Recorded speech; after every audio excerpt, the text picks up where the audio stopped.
दुनिया भर में सबसे खतरनाक खेल समझे जाने वाले से आज हम आपको मुतारिफ करवाएंगे। आज के मेहमान खास हैं वुशु फेडरेशन के सीनियर वाइस चेयरमैन राव शहसा। आइए आपसे उनकी मुलाकात करवाएं। अस्सलाम वालेकुम। वालेकुम अस्सलाम। कैसे हैं आप? अल्हम्दुलिल्लाह। आप कैसे हैं? मैं बिल्कुल ठीक हूँ।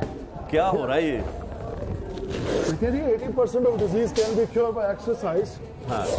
हम तो एक हेल्थी एक्टिविटी चाहते हैं सबके लिए। अच्छा जी, आप वुशु के सीनियर वाइस चेयरमैन हैं शहजाद साहब। ये कहते हैं सबसे मुश्किल गेम है और सबसे खतरनाक भी है। देखिए आपने कहा कि बहुत मुश्किल और खतरनाक नहीं, खतरनाक। आप देखिए हमारे पास तो बहुत से बच्चे और बड़े लोग, इवन फीमेल्स भी जो हमारे पाकिस्तान की नुमाइंदगी करती हैं, वो भी ट्रेनिंग कर रहे हैं। खेल कोई भी मुश्किल नहीं है। Weapon is not a weapon, you are the tool. आपको चाहिए कि आपने कैसे इस्तेमाल करना है।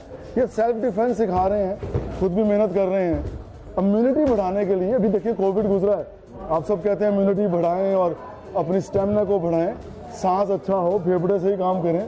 तो जब तक आप खेलेंगे नहीं, वर्जिश नहीं करेंगे, कैसे होगा? शहजाद साहब, ये गेम है क्या? इसमें होता क्या कुछ है? देखिए सबसे पहली बात तो ये एग्रेशन कंट्रोल करने के लिए बहुत अच्छा है कि आपके गुस्से को पॉजिटिव तरीके से इस्तेमाल किया जा सके। प्लस उसके साथ जैसे आप देख सकते हैं सभी लोग बड़ी मेहनत कर रहे हैं। ये कोई फाइटिंग क्लब नहीं है, ये स्पिरिट क्लब है। हम सिखाते हैं कि how you can control the negativeness in positiveness, right? तो नेगेटिव कैरेक्टर को पॉजिटिव बनाने के लिए खेल से अच्छा कुछ नहीं है और मुल्क की सलामती के लिए बेस्ट है। किक बॉक्सिंग हो, MMA हो, ताइक्वांडो हो, जितने भी लोग इससे जुड़े हुए हैं मिक्स मार्शल आर्ट में, वो सभी लोग कहीं ना कहीं अपने मुल्क के लिए कुछ ना कुछ करना चाहते हैं।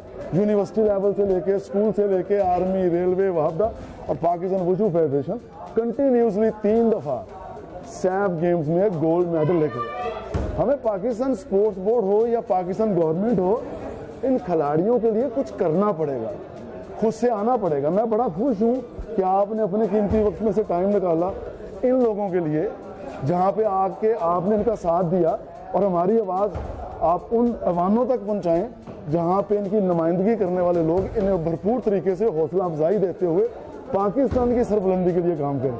शहजाद साहब, आपने कौन कौन से एजाज़ात हासिल किए हैं? पूरी दुनिया घूमे आप? मैं 5 टाइम नेशनल चैम्पियन रहा हूँ जी, रैंकिंग 3 टाइम नंबर 1 रहा हूँ, ओलंपिक में गोल्ड मेडलिस्ट हूँ, पाकिस्तान आर्मी का कोच रहा हूँ। अच्छा। अल्हम्दुलिल्लाह। और रोटरडैम में पुलिस का ट्रेनर रहा हूँ, स्वैट्स आर्मी को ट्रेनिंग करवाई। जिस अदारे के साथ मुंसलिक होके, ये ऐसा ही है कि एक बाप जब अपने बच्चों को उंगली पकड़ के चलना सिखाता है तो सबसे ज़्यादा खुशी बाप को होती है कि आज कुछ बन जाए। हमारे चेयरमैन है मलिक इफ्तिखार साहब, हमने सीखा। तो मैं जिस अदारे में खिलाड़ी था, आज उसी का सीनियर वाइस चेयरमैन हूँ। तो ये डिग्निटी, ये रिस्पेक्ट जो है वो करैक्टर से नहीं आई, मेहनत से आई है। मेहनत से करैक्टर ठीक हो सकता है। अच्छा, हुकूमत क्या करती है? ये फेडरेशन जो आपकी है, जिसके आप वाइस चेयरमैन भी है, हुकूमत इसकी सरपरस्त है, तो कितनी मावनत करती है हुकूमत? देखिए सबसे पहली बात तो ये है कि जितने भी खिलाड़ी हैं, खिलाड़ी दीवाना होता है, जुनूनी होता है। तो हमें ये फ़र्क नहीं पड़ता कि गवर्नमेंट हमारे साथ कुछ करे या ना करे, हम अपने हिस्से की खैर ज़रूर डाल रहे हैं। लेकिन अभी पिछले कुछ 5-6 सालों से गवर्नमेंट ने हमें सपोर्ट नहीं किया, तो हमने अपनी मदद तहत पाकिस्तान का नाम बुलंद करने के लिए अपना पसीना ज़रूर बहा रहे हैं, ताकि शायद किसी को हमारे हाल में रहम आ जाए और पाकिस्तान की सरबुलंदी के लिए वो हमारे साथ खड़ा होकर मजीद दस्ते को आगे लेके जा सके। अच्छा, कितनी तादाद है पाकिस्तान में इस गेम को करने वाले खिलाड़ी? कितने? मोर देन 10,000 स्टूडेंट्स चारों बल्कि 500 सूबों में हमारे पास मौजूद हैं। अभी यहाँ भी जो कुछ लोग मौजूद हैं, कुछ कैंप करके जा चुके हैं। ये हज़ारा से, क्वेटा से, बलोचिस्तान, पेशावर, सवात, गिलगित और पूरे पाकिस्तान से यहाँ पे नुमाइंदगी करने के लिए आए हैं। और ये यहाँ पे ना सिर्फ इनको एक्सरसाइज, ट्रेनिंग, कैंप, इसके साथ साथ इन्हें मेडिकली सहूलतें भी देते हैं और इनको रहाइश भी देते हैं। सिर्फ किस लिए? अपने मुल्क की खातिर। अपनी मिट्टी से, वतन से प्यार है, कुछ तो करना पड़ेगा। बिल्कुल ऐसा ही है। अच्छा, ये बताएं कि जो जैसे क्रिकेट है उसमें मैच फिक्सिंग का इल्ज़ाम होता है, तो इसमें भी कोई ऐसी फिक्सिंग होती है? देखिए, जहाँ तक हम कहते हैं कि तुम हारो या जीतो हम तुम्हारे साथ हैं, क्रिकेट में 11 लोगों पे आप किसी एक पे शक कर नहीं सकते। अगर 11 लोगों में एक चीज़ गुम हो जाए ना जी, तो आप किसी को चोर कहते हुए, इल्ज़ाम लगाते हुए घबराते हैं कि पता नहीं कौन होगा। इसमें अगर एक चोर होगा तो चोर होगा, और अगर वो सही होगा तो सही होगा। ये अकेली लड़ाई है अपने मुल्क के लिए, ठीक है। So we just want to be a flag of Pakistan. हम वो झंडे हैं जो पाकिस्तान की बुलंदी के लिए अकेले लहराते हैं सर ज़मीनों पे। अच्छा, ये जो बच्चे और बच्चियां यहाँ पे गेम कर रहे हैं, क्या इनके घर वाले इन्हें आसानी से इजाज़त दे देते हैं? ये इतनी हेल्दी गेम तस्वर की जाती है? देखिए, हेल्थी तो बिल्कुल है। यहाँ पे हम बेटियों को, उनके तकद्दुस को मलूज़े खातिर रखते हुए रिस्पेक्ट का आंसर भी साथ रहता है। हमारा एक कल्चर है, और जब बाप बेटी को सिखा रहा हो तो बेटी ज़्यादा अच्छे तरीके से सीख सकती है। तो मसला ये नहीं है कि लोग इजाज़त नहीं देते, फैमिलीज इजाज़त तब देती हैं जब उन्हें पता हो कि सिखाने वाले भी फादरली फिगर हैं, और वो हमारी इज्जतें महफूज रखते हुए मुल्क की इज्जत को और बुलंद करेंगे। ये एक ऐसी बात है, हम समझते हैं कि जितनी भी फैमिलीज हैं उन्हें चाहिए वो कंट्रीब्यूट करें, मुल्क के लिए आगे आएँ और मुल्क की सलामती के लिए भी काम करें। तो पाकिस्तान तो जिंदाबाद है ही है। तो इन अजीम माओ बहनों को भी सलाम है जो शाना बशाना हमारे साथ मुल्क के लिए, सरबुलंदी के लिए आगे बढ़ रहे हैं।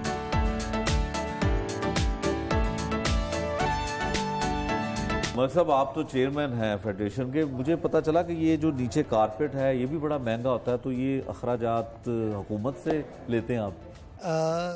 बदकिस्मती से हुकूमत ने पिछले 9 साल से, मैं ये माइक पे अनाउंस कर रहा हूँ, 9 साल से पाकिस्तान वुशू फेडरेशन को कुछ नहीं दिया, 1 रुपया भी नहीं दिया। अच्छा। हाँ, और अल्हम्दुलिल्लाह शहजाद साहब जैसे, और हमारे एक शहीद हो गए हैं अमानुल्लाह साहब, वो प्रेसिडेंट थे, चमन से उनका तलक था, वो हो गए, मैं हो गया, और इस तरह और हमारे साहब हैं, हाफिज़ वारिस साहब, और लोग कुछ बाहर के हमारे यार दोस्त हैं जो फ़ॉरेन में रहते हैं, तो वो काहे बगाए इस चीज़ को प्रमोट करते रहते हैं, और अल्लाह का शुक्र है कि हम ये चीज़ सब कर रहे हैं। अच्छा, वुशू का मतलब क्या है? वू शू, ये 2 लफ्ज़ों पे मुतमिल है। वू मार्शल, शू आर्ट्स करके दिखाना। इस the generic name of kung fu, आप कह सकते हैं wushu kung fu. It is the complete. जो ब्रूसली करता था, जो जैकी चैन करता है, जो जेटली करता है, वो सारे यही कुछ करते हैं।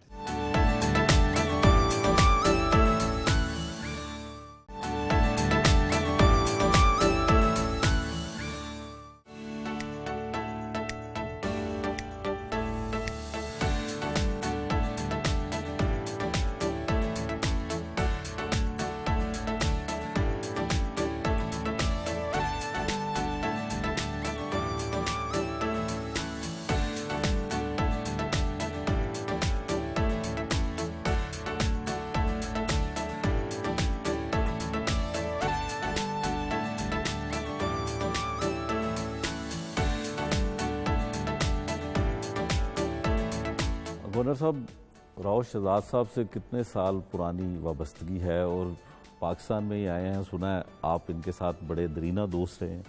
जी, राव शहजाद साहब हमारे बड़े पुराने दोस्त हैं, और हमारे जो ओवरसीज़ पाकिस्तानी हैं वो माशाल्लाह पाकिस्तान से बहुत मोहब्बत करते हैं, पाकिस्तान के लोगों से मोहब्बत करते हैं, दियारे गैर में जाकर भी पाकिस्तान को याद रखते हैं हर मुश्किल वक़्त में, चाहे वो 2005 का ज़लज़ला हो, 2010 का तबाहकुन सैलाब हो, या जो चैरिटेबल ऑर्गेनाइजेशंस काम कर रही हैं इस मुल्क में, जितनी भी इदारे हैं, शौकत खान है, नमल है, सरवर फाउंडेशन है, अल शफा है, अल खिदमत है, मुस्लिम हैंड्स है, इस्लामिक गेड है, तो बढ़ चढ़ कर उन अदारों की मदद करते हैं जो पाकिस्तान में इंसानियत की फलाह बहबूद के लिए काम कर रहे हैं।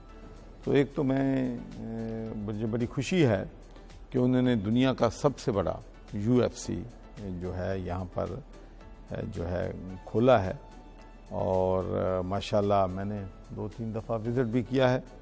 इंटरनेशनल स्टैंडर्ड जो है जिम का वो है, और बहुत बड़ी यहाँ पर इन्वेस्टमेंट की है।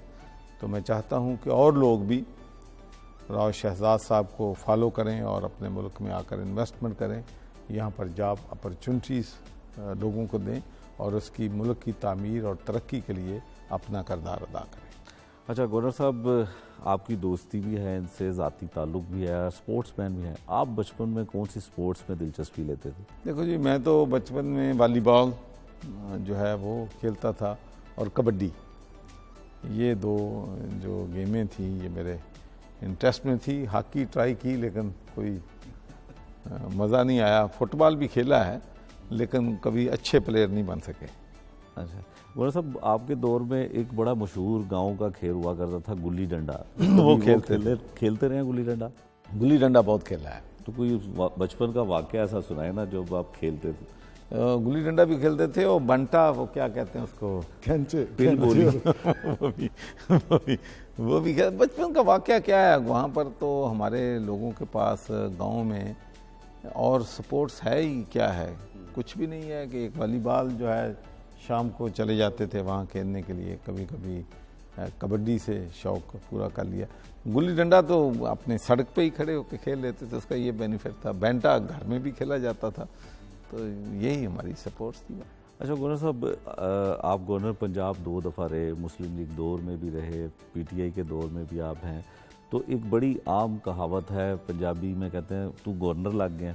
तो कभी बचपन में या कभी ऐसे आपके ज़हन में हुआ था कि आप गवर्नर बनेंगे? तो गवर्नर बनने के बाद आपको मेरा जो है कभी सोचा भी नहीं था कि मैं गवर्नर पंजाब बनूंगा या मैं बरतानिया की पार्लियामेंट का पहला मुसलमान मेंबर बनने का मुझे शर्फ जो है वो हासिल होगा। मुझे तो बस सिर्फ इतने याद है, जब हमारी आपस में दोस्तों की लड़ाई हो जाती थी बचपन में, तो हम ये अक्सर लोगों को कहते थे कि तू अपने आप को क्यों बड़ा समझना है, तू गवर्नर का पुत्र हैगा। गवर्नर का नाम इसी हवाले से हमने तो सुना। हाँ, तो जोई साहब, आप इतने ज़्यादा सोशल हैं कि हर शोबे के लोगों के साथ आपकी दोस्तियां हैं, ताल्लुक़ हैं, उनकी आपकी एक्टिविटी बहुत होती है। इसकी वजह क्या ख़ास है? देखिए, बात यह है कि अगर आपने अल्लाह को कोई ओहदा दिया है अल्लाह ताला ने, तो फिर आपको उसका हक़ अदा करना होता है। तो एक तो मेरे दरवाज़े जो हैं गवर्नर हाउस के अवाम के लिए खुले रहते हैं, और उसमें वो लोग भी आते हैं जिन्होंने ज़िंदगी में कभी जो है गवर्नर हाउस का दरवाज़ा भी नहीं देखा था। तो ये कोविड आने से पहले जो रमज़ान शरीफ था, मुझे इस बात पे बड़ा फ़ख्र है कि माशाल्लाह तकरीबन 50,000 लोगों को अफ्तारी जो है हमने रमज़ान में वर्कर्स को, जी सिर्फ पार्टी वर्कर्स नहीं, तमाम जो मीडिया के आपके वर्कर्स हैं, फ़ोटोग्राफ़र्स हैं, रिपोर्टर्स हैं, इसी तरीके से रेलवे के वर्कर्स हैं, रक्षा वाले हैं, तो इन तमाम जो अंडर प्रिविलेज कम्युनिटीज़ हैं जिन्होंने कभी गवर्नर हाउस नहीं देखा था, तो उनकी हम अफ्तारियाँ करते थे। तो मेरा मकसद ये है कि ये एक ऐसी जगह है जिसमें हर एक को आने का यहाँ मौका जो है। चोट साहब के साथ मौका मिला जी हमें भी ट्रैवल करने का, और बड़ी खुश आइंद और बड़े फ़ख्र से हम ये कहते हैं, बहुत अच्छा इजाफा है हमारे भाइयों में, बड़े भाइयों में, दोस्तों में, कि ना सिर्फ गवर्नर पंजाब को पंजाब के लोग प्यार करते हैं, पंजाब से बाहर भी इतने प्यार करते हैं। और एक इन्होंने पीने का साफ़ पानी, इनकी एक फाउंडेशन बड़े खूबसूरत अंदाज में इन्होंने उसको अच्छे अंदाज में फलाही तौर पे चलाइया, और वो वहाँ पर जाकर लोगों की खिदमत करना, ये एक सच्चे दिल की बात है कि जो इंसान अपने मुल्क की खिदमत करना चाहता है, सोसाइटी में कुछ करना चाहता है, तो उसके लिए सब यकसा हैं। तो मैं अक्सर मेरी इनसे ये बात होती है गवर्नर साहब कि असी थक गए, बीइंग ए स्पोर्ट्समैन कभी थकावट का एहसास हो जाता है, लेकिन मैंने चोट साहब को कभी नहीं देखेंगे कि तू थक गया चल मैं जा रहा हूँ कम। तो ये एक ऐसा एक जज्बा है इनमें कि जो इतनी दूर से इन्हें यहाँ ले आया मुल्क की खिदमत करने के लिए, तो हम बड़ा प्राउड फील करते हैं इस बात। अच्छा जोई साहब, आपकी हुकूमत ने जब आप गवर्नर बने तो एक ऐलान किया गया था कि दरवाजे तो खुले हैं, आपने जैसे कहा इसको यूनिवर्सिटी बनाया जाना था, तो वो बात मुकम्मल नहीं हो सकी, उसकी क्या वजह समझते हैं आप? देखें जी, मेरे तो अपने ख्याल में ये एक हेरिटेज है, एक एसेट है नेशन का। यूनिवर्सिटियाँ लाहौर में मेरा ख्याल है पहले ही बहुत ज़्यादा हैं। अब अगर हमें यूनिवर्सिटियाँ बनानी है तो हमें रूरल एरियाज़ में जाना चाहिए, हमें साउथ पंजाब में बनानी चाहिए, हमें नॉर्थ पंजाब में बनानी चाहिए, ताकि वहाँ के बच्चे जो हैं वो यहाँ पर आके, यहाँ पहले मेरा ख्याल है कि इसकी आबादी लाहौर की इतनी बढ़ गई है कि फॉग के मसाइल हो गए हैं, और most polluted city in the world इसको अब कहा जाता है। तो इसको हमारा मकसद ये था कि लोगों को ओपन कर दिया है, कोरोना की वजह से है, लेकिन वरना वीकेंड पे गवर्नर हाउस में लोग हज़ारों की तादाद में आते थे और इंशाल्लाह कोविड के बाद हज़ारों की तादाद में लोग यहाँ आएंगे। शोई साहब, आप एक दफ़ा नाराज़ हुए तो आपने गवर्नरशिप छोड़ दी। पिछले दिनों भी आपकी नाराज़गी की अफवाहें चलती रहीं, असल बात क्या थी? नहीं, कोई नाराज़गी वाली बात जो है वो नहीं है।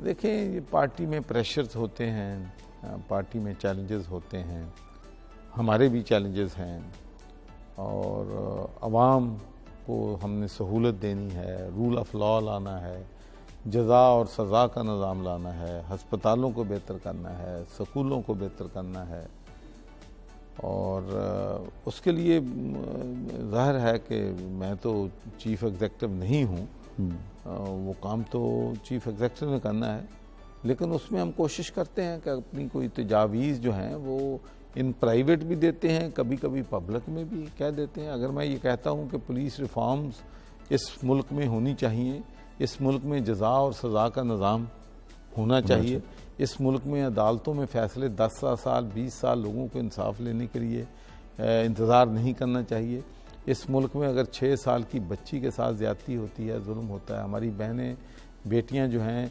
बाज़ारों में, मीनार पाकिस्तान में महफूज अपने आप को फ़ील नहीं करती, मिनॉरिटीज़ अगर अपने आप को महफूज फ़ील नहीं करती, तो फिर हमें अपना क्रिमिनल जस्टिस सिस्टम जो है उस पर तवज्जो देनी पड़ेगी। तो इसका मतलब ये नहीं है कि मैं नाराज़ हूँ, मैं तो बेहतरी के लिए एक तजवीज़ जो है वो दे रहा हूँ।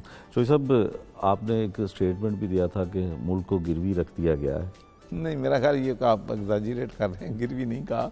मैंने ये कहा था कि ओवरसीज़ पाकिस्तानी जो हैं हमारे मुल्क का असासा हैं, हमारे मुल्क का सरमाया हैं, हर मुश्किल वक़्त में हमारे काम आते हैं, और $30 बिलियन सालाना पाकिस्तान को वो भेजते हैं, और IMF जो है सिर्फ 2 बिलियन साल का उन्होंने देना है। तो उनके लिए हम कौन कौन सी कड़ी शराइत कबूल कर रहे हैं, और अपने जो ओवरसीज़ पाकिस्तानी उनको प्यार भी नहीं देते, मोहब्बत भी नहीं देते, उनको इंसाफ भी नहीं देते, उनको एयरपोर्ट पे आते ही हम लूटना शुरू कर देते हैं। तो मैं कंपैरिजन ड्रॉ कर रहा था कि देखें 2 बिलियन लेके आप क्या क्या कर रहे हैं, और 30 बिलियन डॉलर वाले के साथ आप क्या सलूक कर रहे हैं, तो इसमें भाई कौन सी बुरी बात है? मैंने अच्छा चोई साहब, आप सोशल वर्क बहुत करते हैं, आपकी मिसेज भी करती हैं, आप ये समझते हैं कि महंगाई ने एक आम आदमी को नुकसान दिया है? गिले आते हैं लोग? बिल्कुल जी, आम आदमी परेशान है। महंगाई देखें, एक गरीब आदमी जो हमारे ना एलीट है, हमारे जो अमीर लोग हैं, इनकी ख्वाहिशात की कोई हदें नहीं हैं। इनके पास एक बंगला है, कहते हैं मेरे पास 2 होने चाहिए, इनके पास 10 करोड़ है तो कहते हैं 50 होना चाहिए, इनके पास लंदन में 1 घर है, अमेरिका में है कहते हैं 5 होना चाहिए। इनकी ख्वाहिशात की कोई लिमिट नहीं है। जो इस मुल्क का गरीब आदमी है उसकी ख्वाहिशात बड़ी लिमिटेड हैं। उसकी ख्वाहिशात है कि 2 वक्त की रोटी बच्चों के लिए मिल जाए, बच्चों को हम तालीम जो है दिलवा दें, अपने बिजली और गैस का बिल दे सकें, और बच्चे जब पढ़ जाएं तो इनको तालीम जो है वो इनको जॉब मिल जाए। तो इसलिए अगर महंगाई होती है तो जनरली लोग बिजली का बिल, गैस का बिल अफोर्ड नहीं कर सकते, जिसकी वजह से तकलीफ है, और हमें भी इस बात पे तकलीफ है। लेकिन इसके बहुत से मामले हैं, कोविड-19 भी इसकी एक वजह है। इंटरनेशनल लेवल पे भी महंगाई जो है आपको मालूम है बहुत बढ़ गई है। हमारी ज़्यादा इंपोर्ट जो है वो कोल की है, गैस की है, डीजल की है, पेट्रोल की है, उसकी प्राइसेस इंटरनेशनल मार्केट में बढ़ गई हैं, तो हमें भी बढ़ानी पड़ी। तो ये मल्टीपल इश्यूज़ हैं। कुछ इश्यूज़ हैं जैसे गुड गवर्नेंस है, that does not cost money, ये हमें गुड गवर्नेंस देनी चाहिए, रूल ऑफ लॉ हमें लेना चाहिए, जुडिशरी रिफॉर्म्स लानी चाहिए, एजुकेशनल रिफॉर्म्स लानी चाहिए, हमें पुलिस रिफॉर्म्स लानी चाहिए। ये चीज़ें जो हैं ये पॉसिबल हैं, ये की जा सकती हैं, लोगों को स्पीडी जस्टिस दिया जा सकता है। लेकिन जो महंगाई है उसमें इंटरनेशनल साथ, लेकिन इसमें कुछ ना कुछ ताल्लुक इसका गुड गवर्नेंस से भी है कि कभी कभी बहरान, कभी चीनी का पैदा हो जाता है, जैसे अब खाद लोगों को नहीं मिल सकती। तो एक तो उसकी एक वजह जो बुनियादी वजह है, अगर हम उसको समझ लें तो मेरे ख्याल में हमारे लिए बहुत से मसाइल जो हैं आसान हो सकते हैं। इसमें जो मिडल मैन है वो बहुत पैसा कमा रहा है। एक शख्स जो अपना अनार पैदा करता है, बनाना पैदा करता है, या कोई और वेजिटेबल पैदा करता है, टमाटो पैदा करता है, क्यूकम्बर पैदा करता है, मिर्च पैदा करता है, तो जो प्राइस उसको फार्मर को मिलती है और जब वो गल्ला मंडी में जाती है, सब्ज़ी मंडी में जाती है, फिर वो होलसेलर के पास जाती है, फिर वो दुकानदार के पास जाती है, तो 1 रुपए वाली चीज़ जो है वो 2 रुपए की हो जाती है, 3 रुपए की हो जाती है, कई मुसीबत 5 गुना बढ़ जाती। पूरी दुनिया में सिस्टम ये है, इंडिया का आप ले लें, वहाँ पर अगर प्रोड्यूसर जो है उस चीज़ को पैदा करता है 100 रुपए में, तो मैक्सिमम जो पब्लिक है, कंज्यूमर है, उसको 1 रुपए 30 पैसे में मिल जाएगी, 1.5 रुपए में मिल जाएगी। ऐसा नहीं है कि आप चीज़ की शॉर्टेज कर लें और उसको स्टोरेज कर लें और उसको फिर मैनिपुलेट करें और फिर लोगों को जो है वो एडवांटेज जो है ले। मिसाल के तौर पर खाद का इशू है, आज मेरी सेक्रेटरी एग्रीकल्चर से बात हुई कि क्या वजह है। उसने कहा भाई वजह ये है कि जो लोग ज़िम्मेदार नहीं भी हैं वो भी लाइन में लग गए हैं कि हमें खाद चाहिए। वो 1 बोरी ख़रीदते हैं, 300 रुपया उनका नफ़ा हो जाता है, तो उनकी दिहाड़ी जो है वो पूरी हो जाती है। तो ये सारी चीज़ें जो हैं इनको हमें बैलेंस करना पड़ेगा ताकि लोग जो है ये शार्टेज जो है वो ना हो और ज़ख़ीरा अंदोज़ जो हैं हम उनको माफिया जो है उनको कैफरे करदार तक पहुँचाएँ और लोगों के लिए सहूलियात पैदा करें। शोई साहब, जो आपके इत्तेहादी हैं जोजी परवेज़ लाई साहब, इनकी तरफ से कुछ अरसे के बाद एक थ्रेड आता है पाकिस्तान तहरीक इंसाफ को, वजह क्या समझते हैं आप? देखिए, मैं आपको बताऊं कि जब कोलिशन गवर्नमेंट होती है तो उसमें गलतफहमियाँ भी पैदा होती हैं।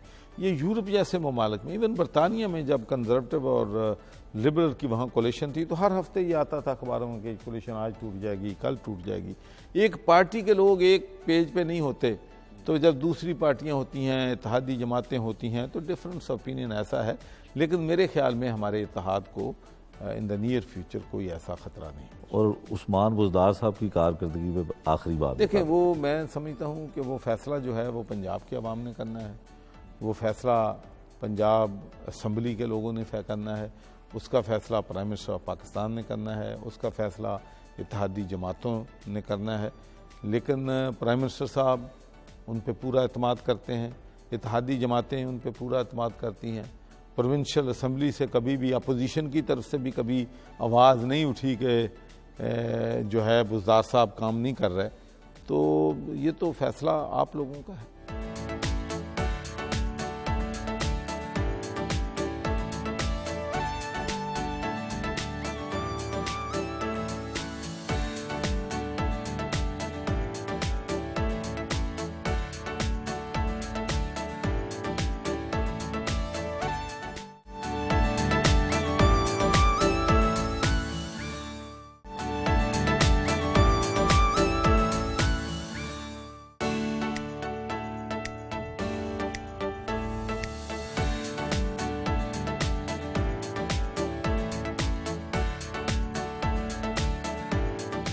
शहजाद साहब, आपने किक बॉक्सिंग का इंतखाब क्यों किया? कोई और गेम क्यों नहीं की? बड़ा अच्छा सवाल है। क्रिकेट खेलने की बड़ी कोशिश की, लेकिन लंबी दौड़ें और भागने के बाद पता चला कि कोई ऐसी गेम जिसमें आप इंडिविजुअली तौर पे खुद को मनवा सकें कि 11 खिलाड़ी हैं या 12 खिलाड़ी हैं और आप नो डाउट कि आप मिलकर सब कुछ करते हैं। लेकिन मुझे ये शुरू से शौक था कि इंडिविजुअली मैं क्या कर सकता हूँ। अच्छा, मैं कुछ ऐसा इंडिविजुअली करूँ जिसका क्रेडिट सबको दूँ, और सबका क्रेडिट मिलके अगर मैं 12वां खिलाड़ी बाहर बैठा होता है, लेकिन टीम तो सारी विन करती है, लेकिन आप जब विन करते हैं तो पूरा पाकिस्तान, पूरी सोसाइटी विन करती है। मार्शल आर्ट में, बॉक्सर में देखें आप, मार खाने के बाद, बॉक्सिंग खेलने के बाद, वो मिक्स मार्शल आर्ट हो, वो ताइक्वांडो हो, वो कंगफू हो, कोई भी ऐसी एग्रेशन वाली गेम जिसमें आप इंडिविजुअली आपको प्रूव करना है, तो जैसे पाकिस्तान का झंडा अकेला खड़ा हुआ अच्छा लगता है ना जी पूरी दुनिया में, तो पाकिस्तान का सपूत भी अकेला लड़के आए और फिर पूरी दुनिया और पूरा मुल्क उसके साथ खड़ा होकर सलूट करे कि हमारे लिए किसी ने कुछ किया है। आप बचपन में थे लड़ाके, अग्रेसिव थे? देखिए, मैं ये नहीं कह सकता कि मैं नहीं था। हर इंसान को कहीं ना कहीं कोई ना कोई बात बुरी लग जाती है, लेकिन अल्लाह ताला की बड़ी ब्लेसिंग है अल्हम्दुलिल्लाह। बीइंग अ फेलो मुस्लिम भी हमें ये तालीमात सिखाई गई कि आप अपने गुस्से पे काबू पाएँ, और हराम भी कहा गया इसको। तो इस वजह से इस खेल ने, देखने में बज़ाहिर ये लगता है कि एक बॉक्सर जो है वो बड़ा एग्रेशन रखता होगा या कोई किक बॉक्सिंग खेलने वाला या कोई भी ऐसा खिलाड़ी, लेकिन ये सारा टेम्परामेंट और नर्व्स को कंट्रोल करने का काम है, ताकि आप अपनी एक्स्ट्रा शैटेड पावर जो है उसे आप इस तरीके से कंट्रोल कर सकें जो कि बेहतरी के काम आए। इट डजंट सूट कि आप 120 की रोड पे आप 300 माइल पर आवर जाएं तो चलान तो हो जाता है। तो गाड़ी को भगाना काम नहीं है, सेफली मंजिल तक पहुंचाना काम। तो मैंने उसको एग्रेशन को पॉजिटिव तरीके से लेके ना अपने एग्रेशन को कम किया, कंट्रोल किया और उसे पॉजिटिव अपनी सोसाइटी के लिए, मुल्क के लिए, और उससे मुझे भी अल्लाह पाक ने आप जैसे भाइयों की नज़रों में और मुल्क के लिए एक ऐसा काम करने के लिए चुना कि मैं कुछ बेहतर कर सकूं। अभी तक मैं सोच रहा हूं कि मैंने मज़ीद करना है, अपनी सोसाइटी को आगे लेके जाना है। उन लोगों, ये जो ग्राउंड हमारे खाली हो गए हैं, बहुत ज़्यादा हम तनकीद करते हैं जी, बच्चे वीडियो गेम्स खेल रहे हैं, टीवी देख रहे हैं और आई सेट के प्रॉब्लम आ गए हैं।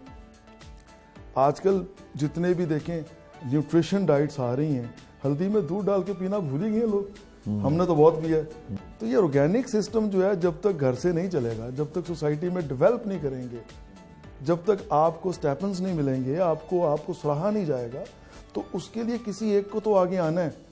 तो मैं बड़ा ब्लेस्ड हूँ कि मेरे साथ पूरी सोसाइटी ने, सिस्टम ने, इमरान खान साहब का विजन था कि जी पाकिस्तान में बाहर से आके लोग जॉब करें। तो हमें और तो कुछ नहीं समझ आया कि हमारी फैक्ट्रियाँ शायद इतनी बड़ी नहीं है कि वो नहीं आना चाहते, लेकिन हमारे खिलाड़ी इतने बड़े ज़रूर हैं कि उन्हें आना पड़ा। और आप जानशेर खान साहब को देख लें, पाकिस्तान के ऐसे सपूत बड़े बड़े नाम पड़े हैं माशाल्लाह, जिन्हें आप लेजेंड्स कहते हैं। तो उन लेजेंड्स को कॉपी करना भी ज़रूरी है, तो हम तो उनसे सीख कर आगे कुछ करने की कोशिश कर। राव साहब, इसका एक दूसरा पहलू भी है कि जब आप बचपन में आपको शौक पैदा हुआ या जब आपने इस गेम का आगाज़ किया तो घर मुखालफत करता है, क्योंकि इसमें ज़ख्मी होने का, इसमें शक्ल बिगड़ने का बड़ा चांस होता है। ये बड़ी खूबसूरत बात है। मैं आपको बताता हूँ कि यू गोना बी शॉक, मुझे सिलेक्ट किया गया बाल्टीमोर मैरीलैंड के लिए। मुकाबले थे, चैम्पियनशिप थी, MMA का टूर्नामेंट था अमेरिका का, और उन दिनों में कॉन्सुलेट जनरल जो है यहाँ पे लाहौर में, अब तो खैर बंद हुई है, लेकिन तब यहीं से वीज़ा सप्लाई कर रहे थे। तो मैं बज़ाहिर इसके कि मैं खेल रहा था, लेकिन घर से छुप के खेलता था। अच्छा। तो मैं जब घर से एकेडमी जाता था तो एकेडमी से मैं 1 घंटा पहले निकल आता था अपनी गेम को टाइम देने के लिए, और घर वालों को पता पढ़ने के लिए गेम। तो जब वो मेहनत करते करते सिलेक्शन की तरफ आए तो मेरे जो मलिक इफ्तिखार साहब, हमारे वो चेयरमैन भी हैं आजकल पाकिस्तान वुशु फेडरेशन के भी, तो उन्होंने फाउंडर मेंबर हैं, उन्होंने लाए। तो वो मुझे कहते हैं जी आपकी सिलेक्शन हो रही है बाहर जाने के लिए, अमेरिका जाने के लिए, तो आपने जाना है। अब मेरे लिए खुशी की बजाय दुख भरी बात हो गई कि मैं कैसे जाके बताऊंगा कि मेरी सिलेक्शन किस बेस पे कर ली और आप क्या करते।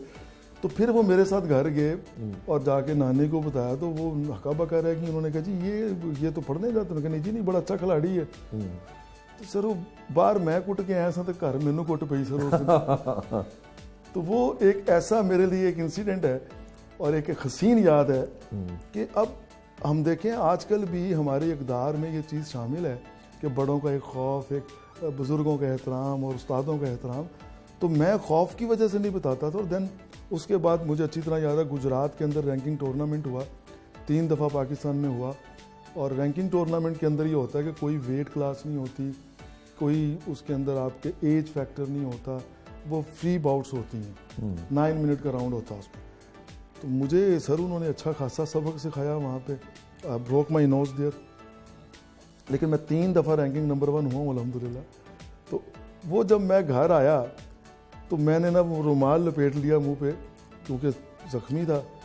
तो माँ जी कहने लगी जी पुत्रा जेडा शर्मिंदा फिर रहे कि तू मेरे को भी मुँह लगाई फिर। उन्होंने वो जब मैंने चेहरा दिखाया तो माँ सदके जाए वाली बात है, आपको पता है माए तो माए होती है। तो वो जब उन्होंने देखा तो वो बड़ा उन्होंने गुस्से का इजहार भी किया कि ये किस किस्म की खेल है और ये कैसा शौक तुमने पाल लिया है, तो अब तुमने नहीं जाना। वो फिर हम अपने उस्ताद को ले आए क्योंकि एक तरफ उस्ताद मोहतरम भी बाप की जगह थे और वो एक ज़ाहिर है घर एक उस्तानी के तौर पे उन्होंने समझाया कि नहीं जी ये मुल्क की खातिर मार खा रहा है, शहीद भी तो हो जाते हैं लोग, ठीक है। वो भी तो हमारे मुल्क की सरहदों पे जो लोग हिफाजत करते हैं हमारी, जिनकी वजह से हम सोते हैं, तो वो तो शहीद हो जाते हैं। तो माएँ और हम फ़ख्र से सर बुलंद करते हैं। तो अगर थोड़ी सी चोटें हमें भी लग जाएं अपने मुल्क के लिए तो मैं समझता हूँ खानी चाहिए।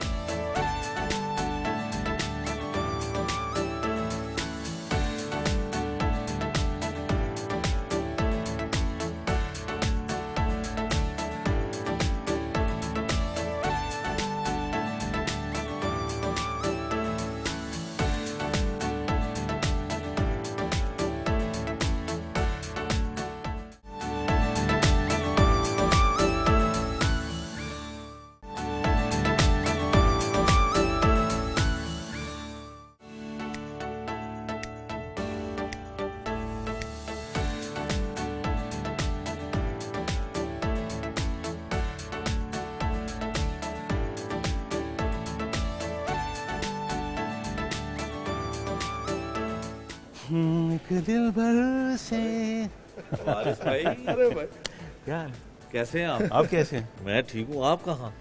बस वो कभी कभी जब एग्रेशन होता है ना, मुझे जब टेंशन होती है, इस मुल्क में टेंशन भी बहुत, एग्रेशन भी बहुत, फिर मैं एग्रेशन आके निकालता हूँ। आप गले की एक्सरसाइज के साथ साथ जिस्मानी ये एक्सरसाइज भी गले की एक्सरसाइज भी हु करता है ना बंदा ऐसा, तो गला से भी ठीक होता है। अच्छा, आपके फिटनेस का राज मेरा ख्याल यही है कि आप नहीं, कभी कभी टाइम मिलता है तो ये फिर मुझे कभी कभी कहते हैं आज गुस्सा नहीं चढ़ेगा, तो फिर मैं इधर आ जाता हूँ। अच्छा वारिस भाई, किसी आर्टिस्ट के लिए, सिंगर के लिए कितनी जरूरी है एक्सरसाइज? जिस तरह सांस लेना जरूरी है ना, हाँ। इसी तरह एक्सरसाइज नो डाउट जरूरी है। अच्छा जी, वारिस साहब हमें मिल गए हैं तो इनसे कुछ सुने ना हम। जरूर, हल्का फुल्का मतलब सा। देखेंगे, ये तो लेजेंड है सर, नहीं, आज तो मैं मानने के चक्कर नेशनल में सिंगर ऑफ आप पाकिस्तान गले की मार मारे ना। का एजाज है इनके पास, तो नेशनल सिंगर को हमारा भी हक है ना जी इन पे। चलिए, हमें हम तो क्या बड़े- कुछ सुनाए आप अच्छा सा अपना। क्या सुना, सब कुछ ही अच्छा है आपका, गाना कोई सुनाए। क्या सुनाऊं, जो भी आप कहते हैं मैं सुना देता हूँ, जो मेरा भाई कहता है सुना देता रिश्तेदार साहब की फरमाइश कर लेते हैं। रिश्तेदार साहब आप फरमाइश कर लेते हूं। आप चलते हैं ना, मुझे खड़ा कर कल दिया कल आपने। कल शब्द देखा, तारों की जगमग झिलमिल थी, प्यार की पहली मंजिल थी, हो तेरे मेरे सांसों की गर्मी, क्या बात। मस्त हवा में शामिल थी, धीरे धीरे तू जो मेरे अंग लगी, छुप गई किरणें कहीं देखिए ये कैसा पर्दे मैच है कि एक तरफ एक्सरसाइज और फिर तबीयत में इतनी नरमी। हाँ, चांद झरोके में। मैं ज़्यादा कभी आता हूँ इधर, तो जो अभी शहजाद भाई ने बात की कि सॉफ्टनेस के साथ क्यों सॉफ्ट होते हैं आप, आपका जो गुस्सा है, आपका ब्लड प्रेशर एक्सरसाइज से कम होता है। तो मैं समझता हूँ कि कभी कभी आपको, मुझे कभी भी जब भी टाइम मिलता है, महीने में 1 बार 2 बार एक्सरसाइज करता हूँ, लेकिन अब तो उन्होंने एक्सरसाइज का टाइम रख दिया हर संडे के संडे, अच्छा। तो वहाँ फिर हम शहजाद साहब, मौसीकी जो है कहते हैं रूह की ग़िज़ा होती नो है। डाउट, नो तो डाउट। ये ग़िज़ा आप कभी कभार लेते हैं? देखिए जी, बंदा कहता है मेरे खरबूजे को शागिर्द देख के, खरबूजे शागिर्द को है। देख के खरबूजा रंग पकड़ता है। अच्छा, तो यारों के साथ सोबत में रहने से कोई ना कोई तो फर्क पड़ेगा। ये मेरे शागिर्द है। तो फिर हम बारिश शागिर्द बेग- का बारिश बेग साहब इम्तिहान जो ले है- लें। जी जो शुरू कर बारिश दिया, बेग मुझे देख के अगर एक्सरसाइज कर रहे हैं तो इन्हें देख के मैं भी थोड़ी सी ये बहुत बदतमीजी अच्छा तो गाते हैं, ये बहुत अच्छा गाते तो फिर हमें सुनाए ना। वारिस साहब ने कहा कि जी आप शागिर्द हैं इनके। करूं। वादा करो नहीं छोड़ोगी तुम मेरा साथ, अरे वाह। जहाँ तुम हो वहाँ मैं भी हूँ, छुओ नहीं देखो जरा पीछे रखो हाथ, जहाँ तुम हो जहाँ मैं भी हूँ। तो ये क्या बात है जी, क्या बात है। अच्छा वारिस भाई, अभी हम जहाँ से होकर आए हैं वहाँ पे गिला हुआ, शिकवा हुआ कि हुकूमत जो स्पोर्ट्समैन होते हैं उनको उतना प्रमोट नहीं करती, सपोर्ट नहीं करती। आप भी बड़े बड़े हुकूमती नुमाइंदों के साथ हमें नजर आते हैं। मुझे पता है ये गला किसने किया होगा, मैं बता सकता हूँ, बताएं। गवर्नर साहब ने किया होगा। गवर्नर साहब ने भी किया, शहजाद साहब ने कहा कि उतना कुछ नहीं होता। गवर्नर साहब सच बोलते हैं। मैं समझता हूँ कि हमारी हुकूमत को चाहिए कि अपने जितने भी वो बड़े बड़े स्पोर्ट्समैन हैं उनको यहाँ पे ला के ट्रेनिंग कराएं। अभी क्योंकि कोविड है, पेंडेमिक पूरी दुनिया में आपको पता है, इसे ग्लोबल पेंडेमिक, तो अभी बहुत ज़्यादा प्लान थे, इन्होंने मुझसे डिस्कस किए कि यहाँ पे आर्नल्ड आएगा, आर्नल्ड श्वार्ज़नेगर आएगा, जितने बड़े बड़े अपना सेलिब्रिटीज celebrity है। Around the world. हाँ, और मजे की बात है कि हम सिर्फ ये नहीं चाहते कि सेलिब्रिटी, हमारा हर मेंबर सेलिब्रिटी है हमारे लिए। हम सेलिब्रेट करना चाहते हैं। हम चाहते हैं कि आप एक्सरसाइज से खुद को फिट करें। You have to fit to fight ना।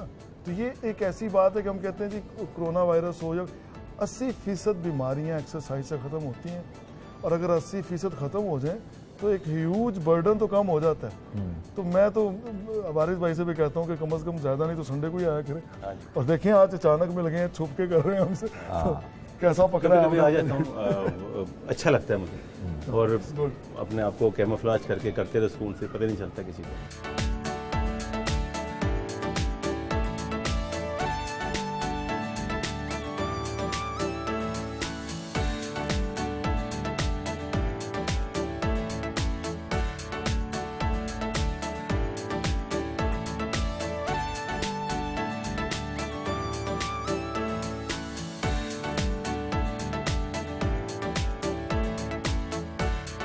शहजाद साहब, दोस्तियां भी होती हैं जो आपकी फील्ड के आपके प्लेयर हैं, किन के साथ दोस्तियां हैं बाहर के ममालिक में? राउंडा रॉजी है, मैक्रॉगर है, खबीब है, माइकल बाइस्पिंग है, ओलिस्टर ओवरीम है, जितने भी लोग हैं, आर्नल्ड शिवाजनिगर हमारे बड़े सीनियर हैं, मतलब, लेकिन उनके साथ भी, क्योंकि खेल से वाबस्ता जितने भी लोग हैं, मैंने हमेशा उन्हें बहुत हम्बल पाया है।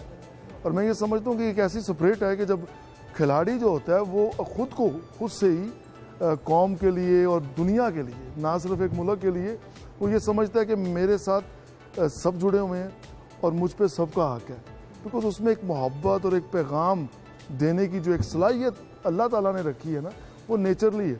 तो जितनी दुनिया में लोग मौजूद हैं, जेटली बहुत अच्छा दोस्त है। अच्छा, एक छत में आपने बहुत कुछ सहूलतें लोगों को दी हैं। कौन कौन सी सेलिब्रिटी, वारिस बेग साहब तो हम यहाँ पे मिल चुके हैं, बिल्कुल। कौन सी सेलिब्रिटीज़ हैं जो आती हैं? सियासतदान भी बड़े आते हैं? जी बिल्कुल आते हैं, बहुत से सियासतदान आते हैं, जिसमें राय तैमूर साहब जो हैं हमारे स्पोर्ट्स के मिनिस्टर, वो भी आते हैं। आमिर जान साहब पाकिस्तान पंजाब ओलंपिक कमेटी के सदर भी रहे, वो भी यहाँ पे आते हैं। क्रिकेट से बहुत ज़्यादा लोग आते हैं यहाँ पे। और इसी तरह से हमारे पास सेलिब्रिटीज़ में आपने कहा तो वारिस बेग की तरह शान भी आता है, मोहम्मद राना भी आते हैं, और वारिस बेग के साथ साथ समटाइम साहिर अली बगा साहब भी आए हुए होते हैं। अच्छा। तो मुझे ये लगता है कि यार हमने एक माहौल ऐसा दिया है जहाँ पे टेंशन नहीं है। हम चाहते हैं सोसाइटी को कनेक्ट करना, और ये लोग ऐसे जुड़े हुए लोग हैं कि इन्हीं की वजह से, इन्हीं की हिम्मत की वजह से लोगों को एक नई आस मिलती है। जो अपने गानों पे सबको नचा सकते हैं तो वो यहाँ भी ला सकते हैं। बिल्कुल। शहजाद साहब, शान साहब आपके पास आते हैं तो उनको कोई कंसेशन होती है यहाँ पे? देखिए, मैं ये समझता हूँ कि यू हैव टू पे फॉर एवरीथिंग, लेकिन दोस्ती के अंदर आपको कुछ भी देना नहीं पड़ता सिवाय लेने के। तो वो अच्छे दोस्त हैं और बड़े फ़ख्र से वो कहते भी हैं, और ये भी भाई जब आते हैं सो दे नेवर थिंक कि, ये हमेशा कहते हैं जी आपका बिजनेस है, बिजनेस के लिए हम हाजिर हैं, और ये एक्सरसाइज करते हैं तो हमसे जो मन पड़ता है इनके लिए करते हैं, जो इनसे मन पड़ता है हमारे लिए करते हैं।